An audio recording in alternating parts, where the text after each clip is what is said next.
अकोल्याच्या पुंडा गावात ढगफुटी सदृश पाऊस झाला। जोरदार पावसामुळे शेती पाण्याखाली गेली असून शेतकऱ्यांचं मोठं नुकसान झालं। कपाशी, तूर, उडीद आणि सोयाबीन पिकाचं प्रचंड नुकसान झाल्यानं शेतकरी हतबल झालेत।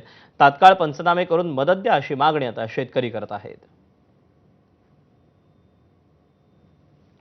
अकोला शहरालगत असलेल्या गुडधी गावालाही मुसळधार पावसानं झोडपलं। पावसामुळे गावातील अनेक परिसर हे पाण्याखाली गेले असून घरांमध्ये पाणी शिरल्यानं मोठं नुकसान झालं।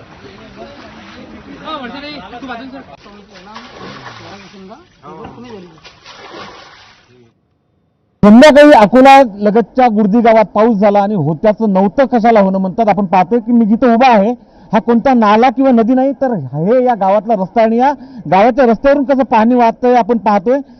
डॉक्टर पंजाबराव देशमुख कृषी विद्यापीठातला नालाचं पाणी जे आहे ते गावात घुसलं आणि गावात आलेलं पाणी जे आहे ते घरात घुसलं। आपण आता या घरात जाऊया, पाहूया परिस्थिती कशी आहे। आणि या घरात पूर्ण पाणी जे आहे ते घुसल्यामुळे मोठी तारांबळ जी आहे ते या घरमालकाची उडालेली आहे। आपण पाहतोय की अक्षरशः या घरातल्या संसारोपयोगी वस्तू ज्या आहेत, हे समोर जे जातोय आपण, ते किचन आहे यांचं आणि किचन आपण जर पाहिलं हे इकडे किचन दिसतंय आपल्याला आणि घरातले जे भांडे जे आहेत ते वर ठेवावे लागले यांना।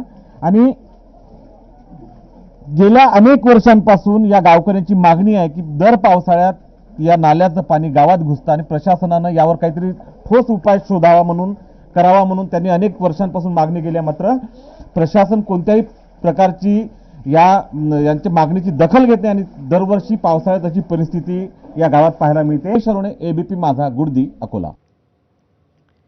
जम्मू काश्मीर, हिमाचल आणि पंजाबलाही पुराचा मोठा फटका